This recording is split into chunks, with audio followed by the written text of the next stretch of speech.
Top 10 reasons why English royals are the worst political leaders conceivable. English royals have the most notorious reputation for ruthlessness and mass murder. In fact, at a conservative estimate, the British Empire has killed over 100 million people during its existence, most of which are of African ancestry. The British royals have instituted genocide in Tasmania, in Canada, in Jamaica, and even in Kenya. They have stolen great treasures like the Star of Africa, and they have always denied us a basic apology for hundreds of years of slavery. So, without further ado, here are the top 10 reasons why English royals are the worst political leaders conceivable. Number 1. They engage in incest and inbreeding, and this has affected their genetic diversity. It is an open secret that the British royal family engages in incestuous relationships, and has done so for centuries. Any genetics expert can tell you that inbreeding should not be practiced, because it significantly increases the probability of deformities appearing in the offspring. What many people fail to appreciate is that after centuries of practicing inbreeding, the members of the British royal family have a very small gene pool, and very limited genetic diversity. This has diminished their ability to operate on the cognitive standards that most of us operate on, and to that ends, they have become genetically inferior to the general population. This probably explains why many royals over the century have been diagnosed as being mentally unstable. From King George V, who experienced psychosis to the point of not being able to perform his royal duties, to Catherine and Nerissa Bowes-Lyon, who were both sent to the same mental asylum on the same day. The royal family has a long list of mentally unstable characters, which would need a whole other video to go through. It is a topic that you can research on your own time. A family that practices inbreeding is unfit to serve in the position of head of state of Jamaica. Additionally, it has been observed that the British royal family does not believe in marrying for love, and that marriage is simply a tool for establishing political alliances with other elite families. Their immorality and heartlessness was surfaced during an interview when the current King of England exposed how unfamiliar he was towards the concept of love. Suppose in love. Of course. Whatever in love means. Even his son, Prince William, refused to wear a ring after his marriage, which makes us question whether he is even emotionally committed to the relationship, or if it was simply an arranged marriage, which united the Goldsmith bloodline with the Windsor bloodline. Do we really want leaders who marry for opportunity, and who seems unfamiliar with the concept of love? Now you understand why they have no problem marrying their relatives. It's because they seemingly lack the emotional motivation that guides normal people into intimate relationships. The psychological implications of neglecting love, in the service of power, has produced some of the most ruthless leaders in all of human history, and the royals are no different. A leader who has absolutely no love for the people of the world, or is unable to facilitate the emotion called love, is unfit to govern the affairs of a nation in the 21st century. Number 2. They condone pedophilia. The royal family of England has been accused of condoning pedophilia on multiple occasions. In fact, this behavior stretches across multiple generations, from Lord Louis Mountbatten, the uncle to Queen Elizabeth II, to Prince Andrew, her very own son. The current king, whose brother is a known pedophile, is even accused of protecting his friend, Peter Ball, from prosecution for pedophilia. What I'm trying to emphasize is the royal family's tolerance of the practice, and their lack of condemnation of those family members accused of pedophilia. A perfect example would be how Prince Andrew is being protected from prosecution in the United States, for charges related to his relationship with Jeffrey Epstein, and his sexual encounter with an underage Virginia Giuffre. It is important to note that the royal family has connections to many pedophiles other than Jeffrey Epstein. From Jimmy Savile to Cyril Smith, the royal family seems to be comfortable befriending pedophiles, and that should trouble any decent law-abiding individual, and not just parents. We, the people of Jamaica, condemn the exploitation of children, like that which was documented to happen at the Kincora Boys' Home in Ireland. Believe it or not, the Kincora Boys' Home scandal actually implicated Lord Louis Mountbatten, and others close to the British royal family.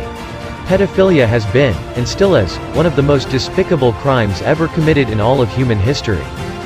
Number 3. They are unelected. As with all royals, the British monarch is never elected.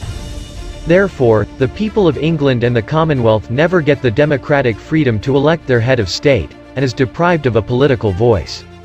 In the 21st century, where America and England invaded Iraq in order to install a democracy, it's unthinkable that England should be allowed to have a hereditary monarch, who is unelected, and is unaccountable to the people. There is no place on earth more urgently needing of a democracy than in England, because the population is very politically conscious, and well aware of their rights as citizens in the 21st century. If you think that I'm exaggerating, then remember that to this day, England doesn't have a constitution. This is because its citizens should not be made aware of the fact that they have feudal rights, and are subjects to an unelected family that recycles power from one generation to another.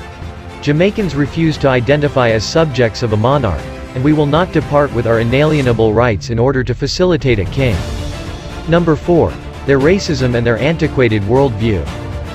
The conduct of the royal family today implies that they still hold racist views about racial minorities, most notably against black people. The Meghan Markle saga is a perfect example of how the British royal family has managed to maintain their racist views, in spite of prevailing ideas that race has more social than biological implications. It's no secret that the British royal family has a long history of racism, and even engaged in the practice of slavery for hundreds of years.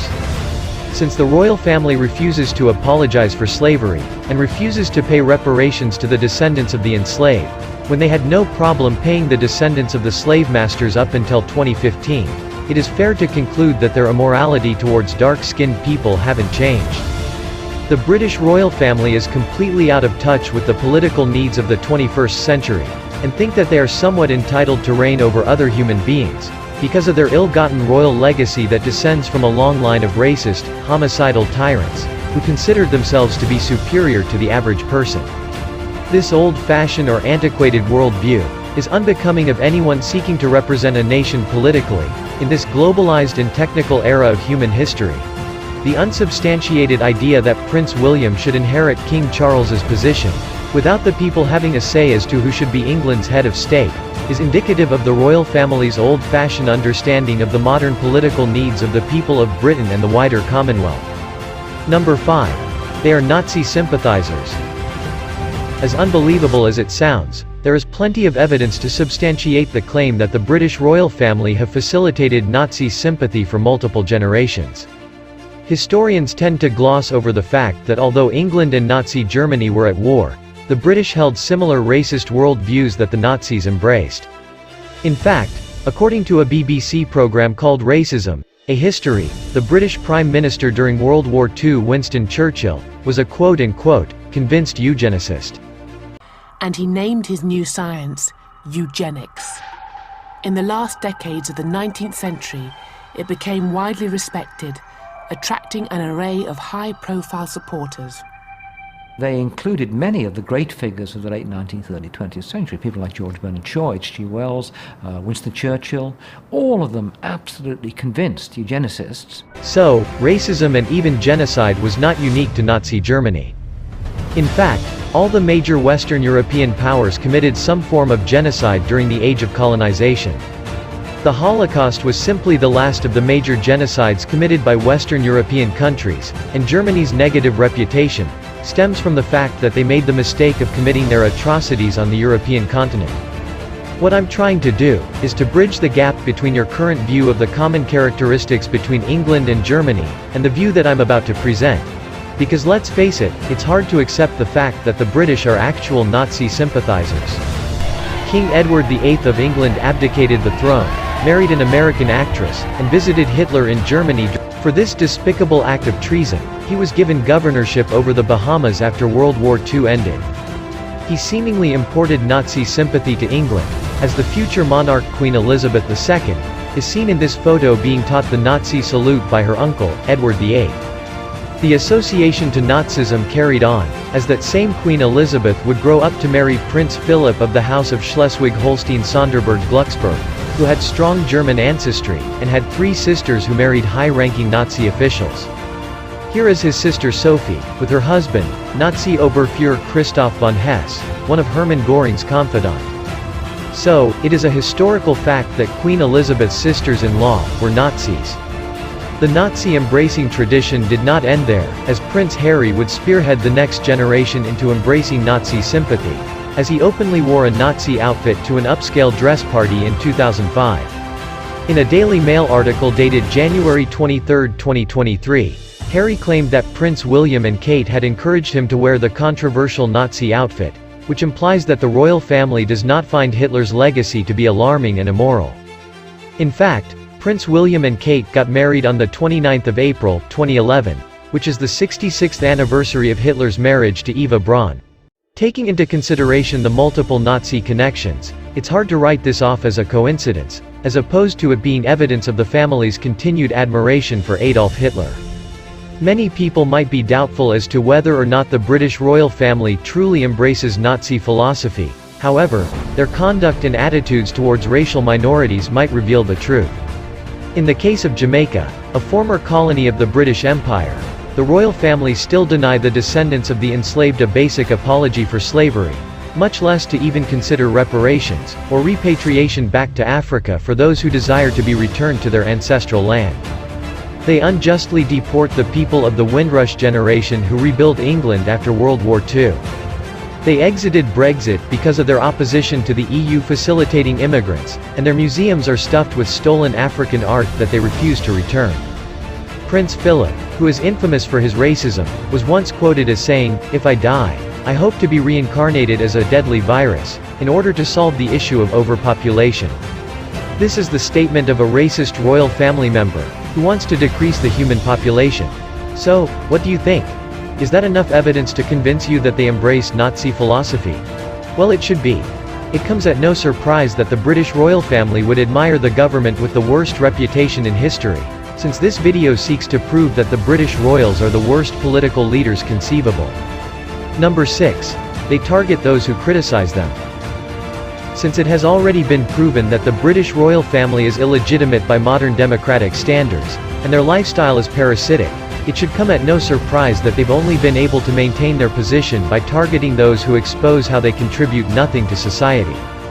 From William Wallace of Scotland, to Michael X of Trinidad, to Charlie Veitch of the Love Police, anyone who questions the practicality and usefulness of the British royal family becomes a target. It is understandable that a parasitic elite family would be firmly against freedom of speech, and granting independence to oppressed groups of people like the Jamaicans. The fact that they need to target persons who criticize them, is more than enough evidence that their power is illegitimate, and not granted by the goodwill of the people.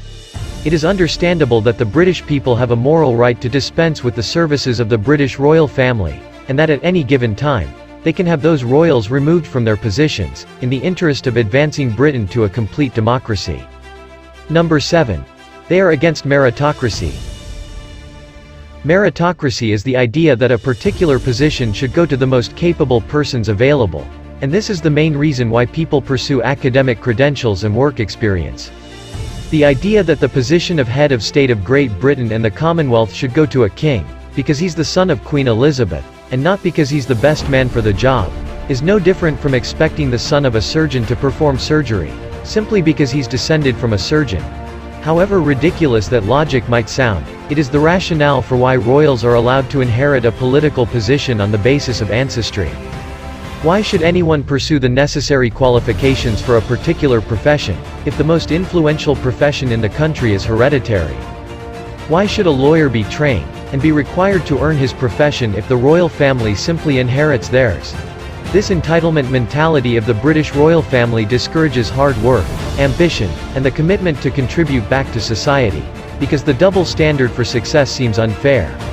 Aren't there brilliant, patriotic, ambitious, benevolent, and capable individuals in Britain who could serve as head of state instead of those entitled royals? Number 8. They hinder the progress of the entire human race. The British royal family preserves outdated institutions and customs that clash with the sophisticated demands of 21st century society. Monarchy of any kind has no place whatsoever in today's modern democratic era. The royal family tend to stifle political discourse, since any degree of advanced political criticism directed towards them, like what I've done here, would expose the fact that they play no critical role in a modern society. They jeopardize the supremacy of the law, by declaring themselves to be immune to prosecution, and by doing so, undermine the very concepts of justice and law and order. As we can see with Prince Andrew, royals are of the view that they are above the law that governs us all, and that we are commoners or useless food eaters, a term they are accused of using to describe the majority of the world's population. A point on the environmental movement in general, a question for any of the environmentalists, so-called, in the panel there. Prince Philip was one of the key founders of the Green Movement. He said that if he were to be reincarnated, he'd want to be reincarnated into a deadly virus to solve the overpopulation problem. Well, the point is that the Green Movement was founded by those in the eugenics movement. This is Hitler, Nazi, race science, and this will destroy Africa. Can anyone make a comment? They encourage classism, elitism, and the false idea that some people are born superior to others. They use their official positions to unjustly accumulate personal gain, by engaging in insider trading, and the misuse of intelligence reports. They deny the best minds of the ability to govern Britain, since they monopolize the position of head of state, and do not allow the people to elect those they think are the best individuals to hold such a position. Since the British monarch also occupies the position of head of state of Jamaica, it can be said that they also denied Jamaicans of the freedom to elect the best individual available for the job of head of state. They engender racist views that undo centuries of human progress.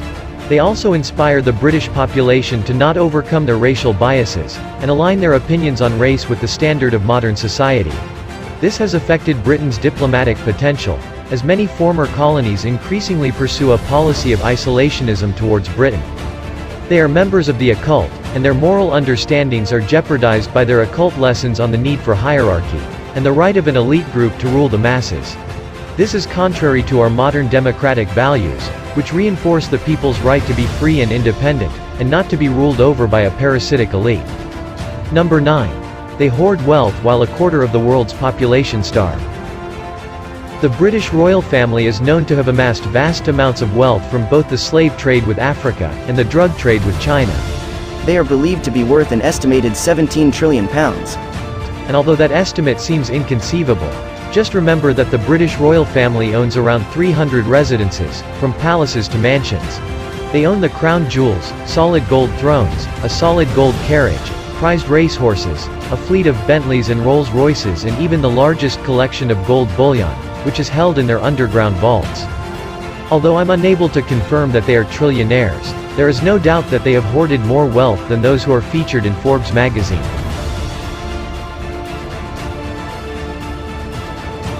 So, while Britain has thousands of homeless people, and millions of people die of starvation around the world every day, the British royal family has no problem hoarding all that wealth, while denying black people's reasonable request for reparations. The moral standard outlined by the most widely recognized moral authority is that wealth should be shared with the most vulnerable in our society. And so, it's rather greedy, immoral, and unbecoming of leaders of a nation to hoard and consume such a vast wealth, while ignoring the suffering of millions of human lives. Are we, the people of the world, expected to embrace an extremely rich, yet selfish family who is never required to get a job, and who contribute absolutely nothing to society? While the royal family enjoys such privilege over our scientists and inventors, it's important to note that no member of the British royal family has ever invented anything. They have never held an occupation, and their only achievements are phony charities and fabricated autobiographies written by ghostwriters. Under the capitalist system, it is presumed that wealth gravitates to the wisest, most ingenious, and most hard-working members of society. And so, it's difficult to accept that these parasitic royals are allowed to consume such vast wealth without any contribution to show for it. How can the average British citizen be expected to work hard for wealth, while their royal family lives off of ill-gotten inheritance and taxation of the people? A significant portion of the wealth of the British royal family was derived from the exploitation of Africa, and to this day, there are African art in British museums worth billions of dollars, but black people are not allowed to claim them. Number 10. They exploited Jamaica, left us high and dry, and still occupy the position of head of state of Jamaica. The British royal family might be willing to spend heavily on Jamaica now, but that is only because members of our society are pursuing the removal of the British monarch from the position of head of state of Jamaica, and achieving real independence. The delay in removing the British monarch from the position of head of state of Jamaica is done to keep us in the neo-colonial Commonwealth system, and by doing so, the British are better positioned to influence Jamaica's domestic politics.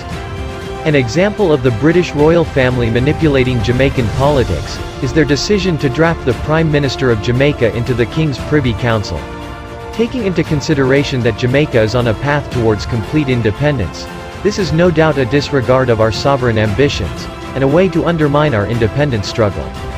61 years after our declaration of independence, the British royal family still seek to undermine our independence, our freedom, and our racial unity, by influencing public opinion, and attempting to control the major political figures and policymakers in Jamaica. If we are truly independent, then we should seek to remove the Governor-General, who is a colonial figurehead that performs no practical duty in politics, and is paid millions of our tax dollars a year, to represent the British monarch's illegitimate authority in Jamaica. We should also seek to liberate our financial system from British control, by printing our own currency in Jamaica, and not in England at De La Rue and Company, as is still the case. There is no way that we can be classified as an independent nation, when the British-controlled Governor-General is the head of the army, and the British firm De La Rue and Company controls our currency supply. The people of the world must emancipate themselves from political customs and traditions, and see the British royal family for what it truly is, an outdated relic of Europe's feudal past, with no functional ability to govern the complex affairs of a modern nation. The concerns that we have with the royal family operating as parasites, is surprisingly shared by many people in England, who see the royal family as a burden and a counter-progressive force that is holding back England's complete modernization. Therefore, what is left is for us to unite, and start to question whether the British royal family is the best option for modern political governance in the 21st century. The only person with a legitimate claim to royalty is King Jesus, who taught us to be compassionate and care for the vulnerable members of the human race. So, disregard all forms of power, because leaders should only possess authority, and such an authority is only legitimate in so much as it serves the cause of advancing human progress. The people of the world were not created to serve an elite. And that is why the British royal family has attracted the label of royal parasites. I hope that you enjoyed this informative presentation. People of the world unite.